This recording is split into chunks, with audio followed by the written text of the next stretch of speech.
Bismillahirrahmanirrahim. Alhamdulillah wassalatu wassalamu ala Rasulillah wa ala alihi wa sahbihi wa mawala. Asyhadu an la ilaha illallah wahdahu la syarikalah. Asyhadu anna Muhammadan abduhu wa rasuluhu la nabiyya wa la rasula ba'da. Alhamdulillah, Allah masih memberikan kita kenikmatan nikmat Islam dan iman, sehingga pada hari ini, hari-hari yang kita lalui merupakan kenikmatan-kenikmatan yang telah Allah berikan kepada kita yang patut kita syukuri. Baik, saya Yunus Hermawan akan mempresentasikan tugas UAS mata kuliah Ulumul Hadis dengan dosen pengampu Dr. Ahmad Alim MA. Pembahasannya ini hadis dhaif ditinjau dari gugur sanad yang pertama, kemudian yang kedua adalah hadis dhaif sebab cacat integritas, kemudian hadis dhaif cacat integritas dan lemah kognitif, kemudian yang keempat, hadis mu'allal, munkar dan maudhu. Hukum meringkas hadis dan meriwayatkannya dengan maknanya. Kemudian konsep sahabat, definisi dan tabaqat atau tingkatan. Kemudian hadis musnad, kemudian ada hadis musalsal dan contohnya. Hadis musalsal bil awwaliyah, kemudian hadis gharib. Adab perawi hadis. Jadi insyaallah kita akan menjelaskan sedikit tentang apa yang telah kami sebutkan tadi. Langsung saja, yang pertama adalah hadis dhaif ditinjau dari gugur sanadnya. Hadis dhaif ditinjau dari gugur sanadnya ini ada beberapa jenis. Yang pertama adalah hadis mu'allaq. Hadis mu'allaq. Kata mu'allaq merupakan bentuk isim maf'ul dari kata allaqa yu'alliqu yang berarti tergantung atau digantung. Dinamakan hadis mu'allaq karena sanadnya bersambung ke atas dan terputus ke bawah. Alladhi yasqutu min awali sanadihi rawin fa'aktar. Hadis yang artinya adalah hadis yang gugur rawinya seorang atau lebih dari awal sanad. Kemudian definisi lain adalah ma khudifa min awali sanad rawin huwa aktsar ala tawali. Hadis yang dibuang pada awal sanad seorang perawi atau lebih secara berturut-turut. Nah, kemudian di sini ada contoh hadis mu'allaq yakni contoh hadis mu'allaq yakni qala Abu Isa wa qad ruwiya an Aisyah radhiyallahu anha 'an Nabi sallallahu alaihi wasallam qala man shalla ba'da al-maghrib 20 rak'atan bana Allahu masjidan fil jannah. Jadi ini ada teks hadis yang terpotong, jadi mohon maaf. Jadi uraian sanad di atas adalah Abu Isa, Aisyah, kemudian Rasulullah sallallahu alaihi wasallam. Di sini tidak disebutkan rawi-rawinya. Jadi di antara Abu Isa hingga sampai pada Aisyah radhiyallahu anha ada orang-orang yang tidak disebutkan. Jadi hadis ini merupakan hadis mu'allaq karena ada perawi-perawi yang tidak disebutkan. Jadi statusnya adalah menggantung. Hukum hadis mu'allaq adalah mardud. Mardud artinya tertolak karena tidak memenuhi syarat dan kriteria sebagai hadis sahih. Kemudian ada hadis mursal. Secara bahasa, hadis mursal merupakan bentuk isim maf'ul dari kata arsala yursilu, yang artinya terlepas atau bebas. Dinamakan hadis mursal karena sanadnya ada yang terlepas di kalangan sahabat atau tabi'in. Pembagian hadis mursal. Yang pertama adalah mursal tabi'i. Mursal artinya terputus, sedangkan tabi artinya pengikut atau tabi'in. Maka mursal tabi'i adalah hadis yang diriwayatkan oleh tabi'in dari Nabi, baik perkataan, perbuatan, atau persetujuan, tanpa menyebutkan penghubung antara seorang tabi'in dan Nabi sallallahu alaihi wasallam, yaitu para sahabat. Sahabat huwa ma saqata min akhiri isnadihi min ba'di tabi'i, yaitu hadis yang gugur dari akhir sanad setelah tabi'in. Kemudian mursal sahabi. Mursal artinya terputus, sedangkan sahabi artinya seorang sahabat. Lebih tegasnya dapat dikatakan mursal sahabi adalah riwayatus sahabi ma lam yudrikuhu au yahduruhu anin Nabi sallallahu alaihi wasallam, yaitu periwayatan sahabat pada sesuatu yang tidak bertemu atau tidak hadirnya dari Nabi sallallahu alaihi wasallam. Nah, kemudian ada mursal jali. Mursal jali ini adalah artinya terputus. Mursal yang terputus, jali adalah yang terang, yang jelas dan nyata. Maka mursal jali dalam ilmu hadis adalah suatu hadis yang diriwayatkan oleh seorang perawi dari seorang syekh atau guru, tetapi guru itu tidak semasa dengannya. Kemudian ada mursal khafi. Khafi artinya yang tersembunyi atau tidak nyata. Maka mursal khafi adalah huwa riwayatun min asir tabi'i sahabiyan walakinnahu lam yasma' haditsan wa lam yaltaqiya minhu, yaitu hadis yang diriwayatkan oleh tabi'in, di mana tabi'in yang meriwayatkan hadis sezaman dengan sahabat, tetapi ia tidak pernah meriwayatkan hadis sezaman, tapi ia tidak pernah mendengar sebuah hadis pun darinya dan tidak pernah berjumpa dengannya. Maka untuk mengetahui mursal khafi ini harus melalui keterangan sebagian imam bahwa seorang perawi ini tidak pernah bertemu dengan orang pembawa berita atau tidak pernah mendengar secara mutlak atau dari pengakuan sang perawi sendiri bahwa dirinya tidak pernah bertemu. Kemudian ada hadis mudallas. Kata mudallas adalah bentuk isim maf'ul dari kata dallasa yudallisu tadlisan fa huwa mudallis wa taka mudallas. Dalam bahasa Arab, kata at-tadlis diartikan menyimpan atau menyembunyikan cacat barang dagangan dan dari pembelinya. Sedangkan menurut istilah hadis mudallas adalah ikhfa'u aibin fil isnadi wa tahsinu li zahirihi, menyembunyikan cacat dalam isnad dan menampakkan periwayatan yang baik. Nah, jadi itu adalah hadis mudallas pengertiannya. Jadi menyembunyikan sesuatu yang cacat dalam hadis, dalam isnad dalam isnadnya, dan menampakkan periwayatan yang baik. Nah, maksud dari kata menampakkan periwayatan yang bagus adalah menggunakan ungkapan periwayatan yang tidak tegas bahwa ia mendengar dari penyampaian berita. Hadis mudallas yang dikehendaki dalam ilmu hadis adalah maruya ala wajhi yauhum annahu la aibun fi. Hadis yang diriwayatkan menurut cara yang diperkirakan bahwa hadis tersebut tidak bernoda. Kemudian pembagian hadis mudallas. Ada pembagian hadis mudallas. Yang pertama adalah mudallas isnad. Mudallas artinya yang ditutup, sedangkan isnad adalah menyandarkan sesuatu kepada yang lain. Menurut istilah tadlis, isnad adalah an ruya an yarwi rawi amman laqiyahu ma lam yasma'hu minhu.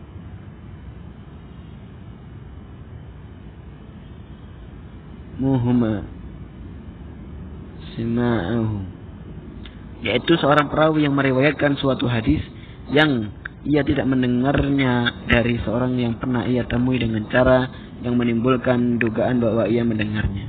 Maksud definisi di atas adalah seorang perawi meriwayatkan sebagian hadis yang telah ia dengar dari seorang syekh, tetapi hadis yang ditadliskan ini memang tidak mendengar dirinya. Ia mendengar dari syekh lain yang mendengar daripadanya. Kemudian syekh ini digugurkan dalam periwayatan dengan menggunakan ungkapan yang seolah-olah ia mendengar dari syekh pertama tersebut. Kemudian mudallas syuyukh, yaitu suatu hadis yang dalam sanadnya perawi menyebut syekh yang ia mendengar daripadanya dengan sebutan yang tidak terkenal dan masyhur tentangnya. Ada pula yang menyebutkan bahwa hadis tadlis syuyukh adalah yaitu seorang perawi yang meriwayatkan dari seorang syekh sebuah hadis yang ia dengar darinya, kemudian ia beri nama lain atau nama panggilan atau nama bangsa atau nama sifat yang tidak kenali supaya tidak dikenal. Nah, hadis mudallas syuyukh ini perawi sengaja menyamarkan atau menyembunyikan atau menyebutkan nama gurunya dengan nama yang tidak dikenal supaya nama yang asing supaya tidak dikenali supaya agar tidak dikenali, maka dengan itu disebut dengan mudallas syuyukh. Kemudian hukum hadis mudallas syuyukh periwayatan dikenal dengan mudallis ada beberapa pendapat tentang hukum riwayatannya itu. Yang pertama adalah ditolak secara mutlak, baik dijelaskan dengan tegas atau tidak, yaitu pendapat sebagian Malikiyah. Kemudian yang kedua diterima secara mutlak, pendapat Al-Khatib dalam Al-Kifayah dari para ahli ilmu. Alasan pendapat ini, tadlis disamakan dengan irsal atau hadis mursal.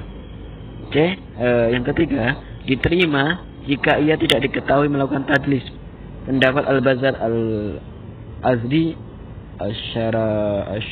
Asy-Syafrafi, Ibnu Hibban dan Abdul Bar. Kemudian yang keempat adalah diterima jika tadlisnya langka atau sedikit. Pendapat Ali Al-Madani. Diterima yang kemudian yang kelima, terakhir, diterima periwayatannya jika ia thiqah dan memperjelas periwayatannya, pendapat jumhur hadisin. Kemudian ada hadis munqati. Tadi masih terkait seputar dengan hadis dhaif berdasarkan cacat integritas ya. Kemudian hadis munqati berarti terputus, yaitu inqata'a berasal dari kata inqata'a yanqati'u inqita'an wa huwa munqati'un. Kata munqati' berasal dari muttasil atau bersambung. Berlawanan. Menurut sebagian ulama hadis Al-Hakim bahwa hadis munqati adalah hadis di mana dalam sanadnya terdapat seorang yang tidak disebutkan namanya oleh rawi. Definisi lain disebutkan bahwa hadis munqati adalah yaitu hadis yang gugur rawinya sebelum sahabat di satu tempat atau di beberapa tempat dengan syarat tidak berturut-turut. Contoh hadis munqati ini bisa kita lihat sama-sama, yang artinya adalah berkata Ahmad Abu Syu'aib telah menceritakan kepada kami, Qutaibah bin Sa'id telah menceritakan kepada kami, Hisham bin Urwah dari Fatimah binti Munzir dari Ummu Salamah Ummul Mukmin, ia telah berkata, telah bersabda Rasulullah SAW tidak menjadikan apa-apa yang sampai di pencernaan dari susu dan adalah teranggap hal ini sebelum anak berhenti dari minum susu. Kemudian hadis tersebut yang pertama adalah secara sederhana kalau kita gambarkan maka sanadnya adalah Ahmad bin Syu'aib, Qutaibah bin Sa'id, Abu Awana, kemudian Hisham bin Urwah, Fatimah binti Munzir, kemudian adalah Ummu Salamah, kemudian baru Rasulullah SAW.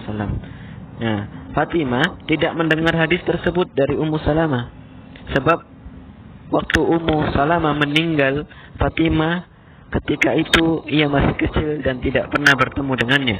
Jadi jelas bahwa di antara Fatimah dan Ummu Salamah ada seorang perawi yang gugur, oleh karena itu hadis ini disebut munqati.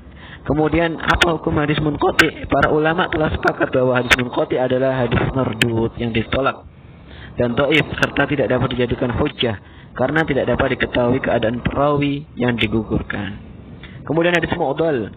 Kata mu'dhal dari akar kata a'dhala yu'dilu i'dalan fa huwa mu'dilun iyahu, yang artinya susah atau payah. Keterputusan hadis mu'dhal memang parah sampai dua orang perawi, maka menyulitkan dan memberatkan penghubungannya. Menurut istilah ulama, hadis mu'dhal adalah yaitu hadis yang gugur dari sanadnya dua orang atau lebih secara berturut-turut. Kemudian contoh hadis mu'dhal. Akhbarana Sa'id bin Salim an ibni Jurayj an Rasulullah sallallahu alaihi wasallam kana idza ra'a al-bait rafa'a yadayhi. Imam Syafi'i berkata telah menceritakan kepada kami Sa'id bin Salam dari Ibnu Jurayj bahwa Nabi Muhammad apabila melihat Baitullah beliau mengangkat kedua tangannya.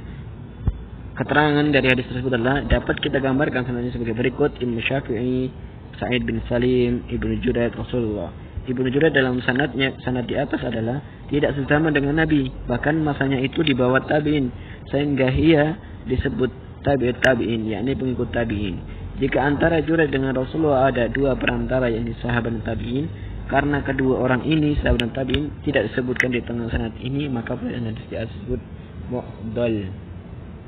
Kemudian sebab cacat integritas perawi, bahwa ilmu tidak akan pernah dipisahkan dari sahibul ilm. Jadi perlu diketahui bahwa ilmu itu tidak bisa dipisahkan dengan sang pembawa ilmu.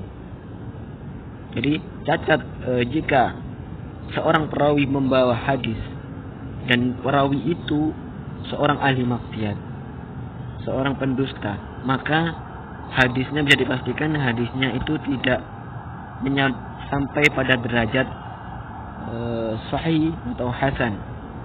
Bahkan hadis itu bisa dikatakan dhaif, atau hadis itu bisa dikatakan seperti tadi, hadis mu'allaq, tergantung, atau bisa dikatakan sebagai hadis yang munqati.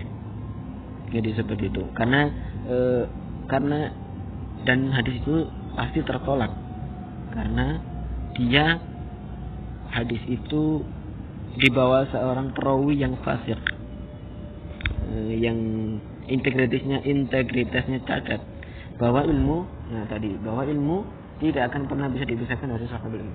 Cacat integritas ialah bahwa sang perawi adalah seorang pembohong, atau dia fasik, atau dia seorang ahli bid'ah misalkan, atau disebabkan karena dia tertuduh pembohong dan jahala atau kebodohannya.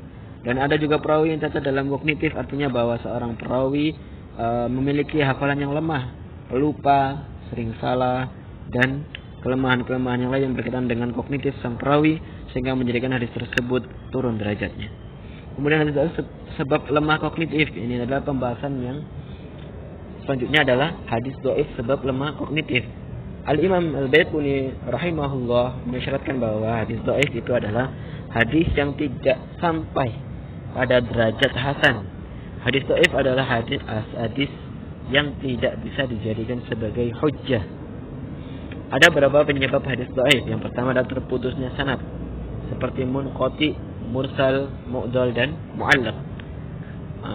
Jadi ada beberapa penyebab. Yang penyebab pertama tadi adalah terputusnya sanad, munqati, misalnya seperti munqati, mursal, dan mu'dal.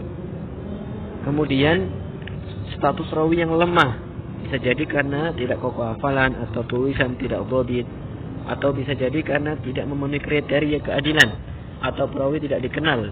Bisa pula perawi yang mudallis pada riwayat mu'an'an, menyelisihi riwayat yang lebih sahih, syadz atau munkar, memiliki ilat qadihah, yakni penyakit yang tercela.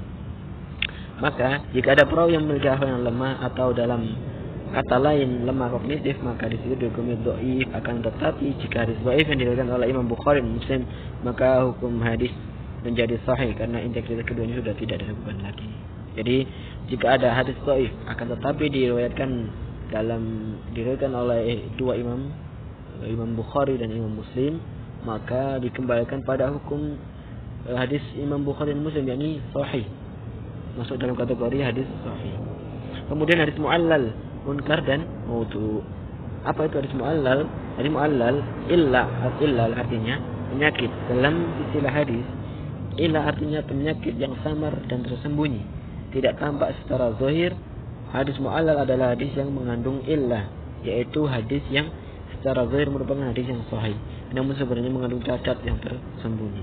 Misalnya hadis yang secara zahir sanadnya bersambung tapi sebenarnya terputus. Kemudian hadis yang secara zahir marfu namun sebenarnya mauquf. Hadis yang matanya tumbang tindih satu sama lain. Hadis yang tertukar antara sanad satu hadis dengan matan hadis yang lain.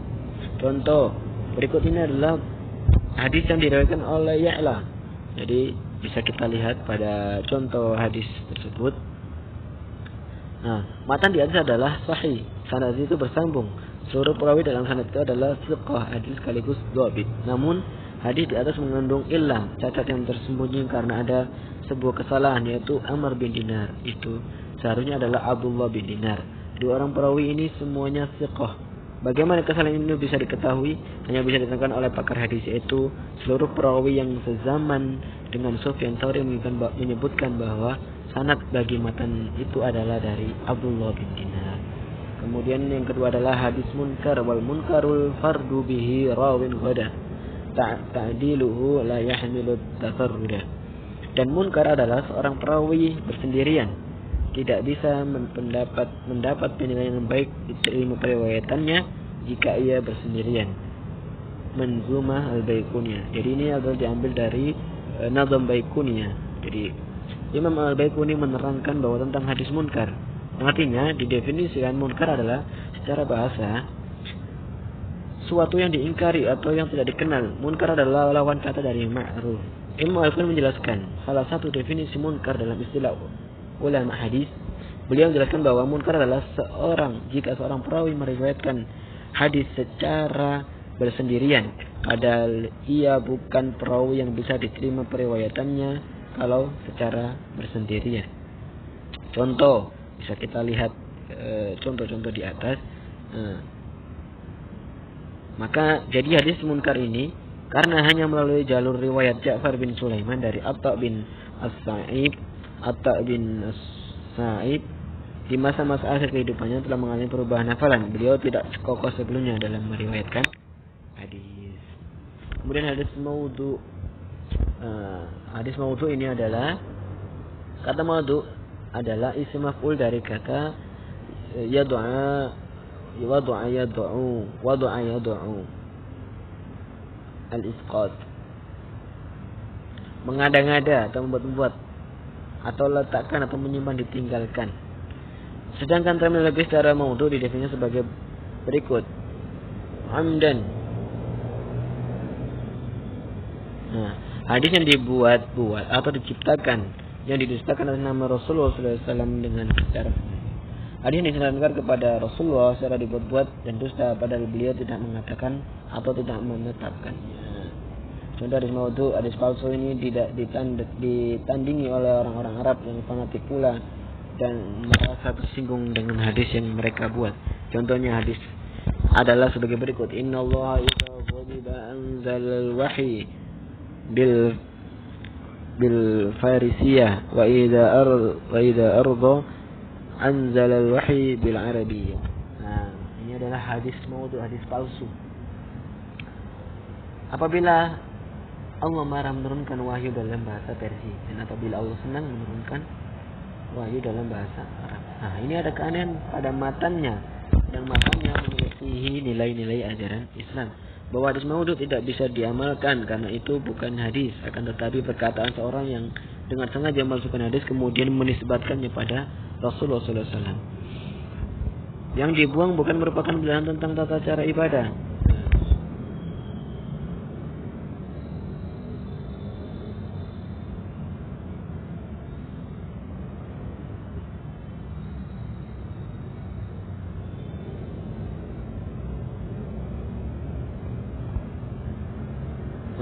Kemudian ada definisi sahabat dan tabaqat. As-sahabah istilahan kullu muslimin ra'a an-nabiy sallallahu alaihi wasallam wa jalasa ma'ahu wa sami'a minhu wa shahada minhu wa mata 'ala al-islam. Hada ma qalahu Ibnu Jazm.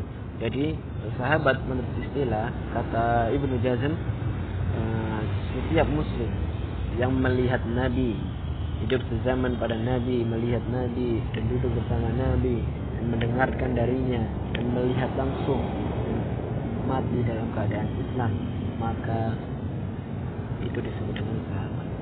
Dan walladhi kharaja min hadhihi at-ta'rif wal munafiquna li'annahum yu'minuna bi dhahirihim wa yakfuru bi batinihim. Kemudian yang keluar dari definisi tersebut disebut munafik atau karena mereka beriman dalam nampaknya, akan tetapi menampakkan keimanan, akan tetapi dalam hatinya dia kafir, mengingkari. Al-imanu huwa syurutul sahabah. Jadi iman adalah syarat daripada sahabat. Wa in lam yaran nabi fala yusamma bis sahabah.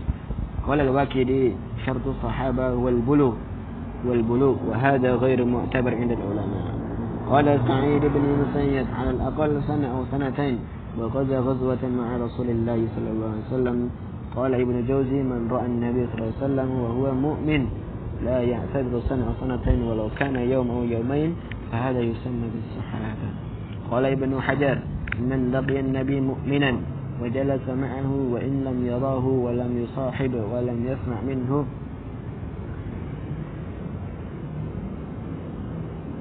ومات عن الإسلام. Mungkin syarat utama dari sahabat maksudnya dari orang kafir. Bagaimana cara mengetahui sahabat ini dengan khabar mutawatir? kemudian khabar masyhur atau khabar ahad, kemudian mengetahui bahwa dirinya sahabat, khabar dari tabi'in. Kemudian ada hadis musnad, wal musnadul muttasilul isnadi min riwayat hatta al mustafa wa lam yabin. Dan musnad adalah yang sanadnya bersambung para perawinya sampai kepada al-mustafa nabi dan tidak terputus. Musnad yang dimaksud dalam definisi al-Imam Baikuni ini adalah riwayat marfu yang bersambung sanad disebut dengan istilah muttasil. Musnad tidak selalu sahih karena ia hanya memenuhi syarat hadis sahih dalam hal bersambung sanadnya.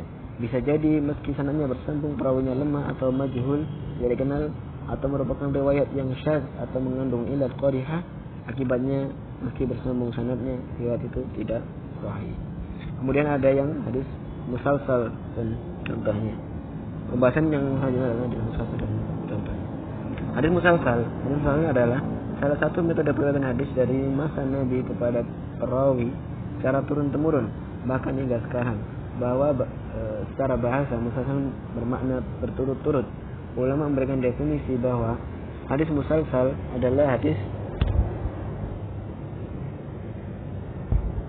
yang disampaikan para perawi secara beruntun dan sama dalam keadaan dan situasi tertentu, baik secara perbuatan maupun perkataan. Contoh hadis musalsal bisa kita lihat bahwa diriwayatkan dari Mu'adz bin Jabal, aku berjumpa Rasulullah SAW berkata, wahai Mu'adz, sungguh aku mencintaimu sebagai sahabat. Kemudian aku menjawab, begitu pun aku Rasulullah. Kemudian Nabi bersabda, sungguh aku mewasiatkan dengan doa yang hendaknya kamu baca ketika usai salat, Allahumma a'inni ala dzikrika wa syukrika wa husni ibadatik. Hadis tersebut diriwayatkan dalam Musnad Ahmad bin Hanbal. Dalam proses riwayatan para perawi disebut meriwayatkan hadis itu sebagaimana Nabi melakukannya, yaitu dengan mengucapkan, ya fulan inni la uhibbuk, wahai fulan sungguh aku mencintaimu. Ini adalah contoh periwayatan hadis musalsal secara berkata. Kemudian hadis musalsal bil awaliyah. Al-Imam Baikuni dalam nazamnya menjelaskan musalsalun qul ma'ala wasfin ata utu'ama wallahi anbani al-fata kadzaka qad haddatsani qa'ima atau ba'da an haddatsani tabassama. Hadis musalsal adalah hadis yang diriwayatkan dengan menyertakan sifat yang selalu sama seperti perkataan perawi, ketahuilah demi Allah telah memberitahuku oleh seorang pemuda, begitu juga seperti si fulan telah bercerita kepadaku sambil berdiri atau setelah bercerita kepadaku ia tersenyum. Dari definisi menunjukkan bahwa secara mudah musalsal adalah sifat atau ucapan yang selalu diucapkan seorang perawi sebelum menilai sebuah hadis. Kemudian yang ada namanya hadis gharib. Hadis gharib adalah hadis yang hanya diriwayatkan oleh satu perawi, baik pada salah satu tingkatan perawinya saja, seperti hanya diriwayatkan oleh seorang sahabat, atau semua mata rantainya hanya ada satu riwayat. Nama lain dari hadis gharib adalah hadis al-fardi itu sendiri. Menurut banyak ulama, keduanya memiliki makna yang sama, namun sebagian berpendapat keduanya berbeda. Dilihat dari bentuk kegharibannya, hadis ini terbagi dalam dua bentuk. Yang pertama hadis gharib mutlak. Gharib mutlak ini disebut juga dengan al-fard al-mutlak, yaitu bila mana kesendirian riwayat terjadi sejak awal sanad. Maksudnya, hadis tersebut hanya diriwayatkan oleh satu orang sahabat. Contohnya, innamal a'malu binniyat. Sesungguhnya setiap perbuatan tergantung niatnya. Hadis ini diriwayatkan oleh Umar bin Khattab hingga akhir mata rantai sanadnya. Kemudian hadis dengan sanad tunggal tersebut diriwayatkan oleh jumlah ahli hadis. Kemudian hadis gharib nisbi. Hadis gharib nisbi atau al-fard al-nisbi, yaitu jika kesendirian riwayat terjadi pada pertengahan mata rantai sanad. Maksudnya pada mulanya banyak sahabat yang meriwayatkan dari Rasulullah, namun pada pertengahan sanad hanya diriwayatkan oleh seorang perawi. Kegharibannya berada di selain tabaqat sahabat. Contoh, an Anas radhiyallahu anhu anna Nabi sallallahu alaihi wasallam dakhala Makkah wa ala ra'sihi al-maqfar. Sesungguhnya Nabi sallallahu alaihi wasallam masuki Makkah dan di atas kepalanya tutup kepala dari besi. Hadis riwayat Bukhari dan Muslim. Malik sendirian meriwayatkan hadis ini dari Zuhri yang meriwayatkan dari sejumlah sahabat. Nah, kemudian adalah materi terakhir ini adalah adab perawi hadis. Para ulama sangat berhati-hati dalam meriwayatkan hadis. Hal ini dikarenakan sebuah ancaman yang sangat keras kepada siapapun yang berdusta atas Nabi, atas hadis Rasulullah SAW, sebagaimana dalam sebuah hadis, qala Rasulullah SAW, man kadzaba alayya muta'ammidan falyatabawwa baitan min jahannam. Atau dalam redaksi yang lain, man kadzaba alayya muta'ammidan falyatabawwa maq'aduhu finnar.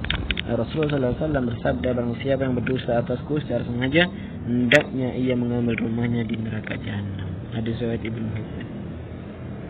Kemudian para sahabat Nabi pun mengajarkan generasi selanjutnya untuk berhati-hati dalam menyampaikan sebuah hadis. Bahkan para sahabat Nabi menganjurkan untuk mengucapkan atau sebagaimana yang Nabi SAW setiap selesai menyampaikan, atau kama qala Rasulullah SAW, sabdakan sebuah hadis sebagaimana dicatat oleh Ahmad bin Ali Al-Khatib Al-Baghdadi. Para sahabat Nabi pun mengajarkan generasi selanjutnya untuk berhati-hati dalam menyampaikan sebuah hadis. Bahkan para sahabat Nabi mengajarkan untuk mengucapkan au kama qala, atau sebagaimana yang Nabi sallallahu alaihi wasallam sabdakan setiap selesai menyampaikan sebuah hadis. Sebagaimana qala Rasulullah sallallahu alaihi wasallam. Nah, ini dicatat oleh Ahmad Al-Khatib Al-Baghdadi.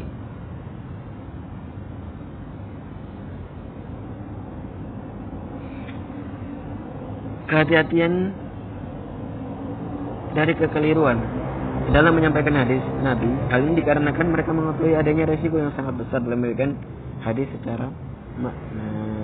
Wallahu musta'an wa alaihi tuklan.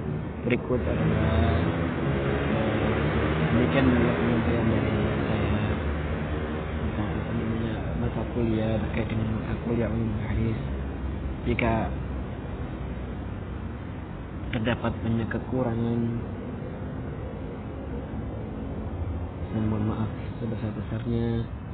Billahi taufiq wal hidayah. Assalamualaikum warahmatullahi wabarakatuh.